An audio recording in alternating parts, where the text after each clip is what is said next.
Dans la société ivoirienne, le statut de la femme s'améliore de jour en jour.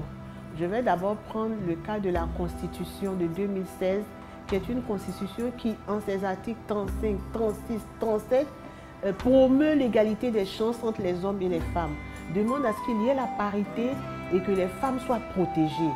Ensuite, il y a les lois internationales que la Côte d'Ivoire a pratiquement tout ratifié. Tout ceci pour créer un environnement favorable. Et c'est avec cet environnement qu'on peut évoluer. Mais attention, il y a des difficultés.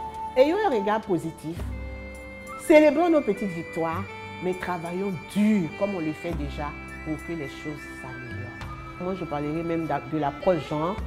Pour moi, l'approche genre est la clé du développement durable et équitable.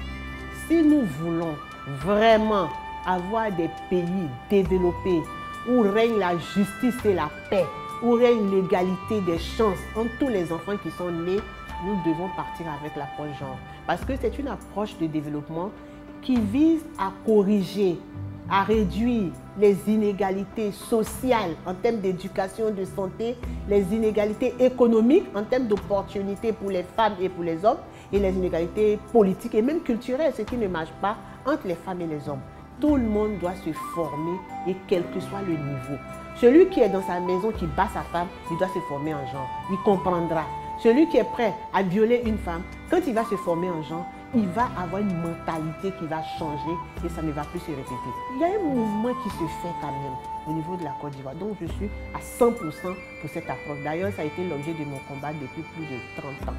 On était à une conférence et j'étais chef de groupe avec des décideurs, des gardiens de la tradition, des jeunes et tout.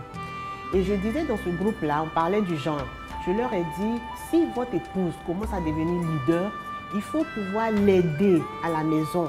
Surtout les nuits, quand elle veut se reposer un peu, il faut prendre l'enfant, lui donner le biberon et la femme va dormir. Et ils m'ont dit non, que ça, ce n'est pas possible. Ce n'est pas possible parce que si c'est l'éducation, on veut bien. Mais si c'est pour ne pas dormir, pour laisser la femme dormir, ce n'est pas possible. Il faut qu'elle-même s'occupe de l'enfant, c'est son rôle régalien, point. J'ai dit ok. En tant que j'étais la directrice, j'étais la présidente du groupe. Et à un moment donné, on dit, bon, groupe B, venez présenter ce que vous avez fait. Comme c'est moi qui suis l'expert, c'est moi qui ai conduit le projet. Au moment où on m'a appelé, j'ai dit aux gardiens de la tradition, aux chefs, aux religieux qui étaient là, je leur ai dit, vraiment, je ne pourrais pas aller présenter parce que mon bébé est en train de pleurer. Mon mari refuse de lui donner le biberon. Et donc, je suis obligée d'aller. Allez présenter vous-même. Il dit, mais comment? On ne sait pas ce que c'est que les gens ne peuvent pas présenter. J'ai dit, mais mon enfant, il ne va pas mourir. Donc, il faut que je parte à la maison. Ils ont compris qu'on doit s'entraider.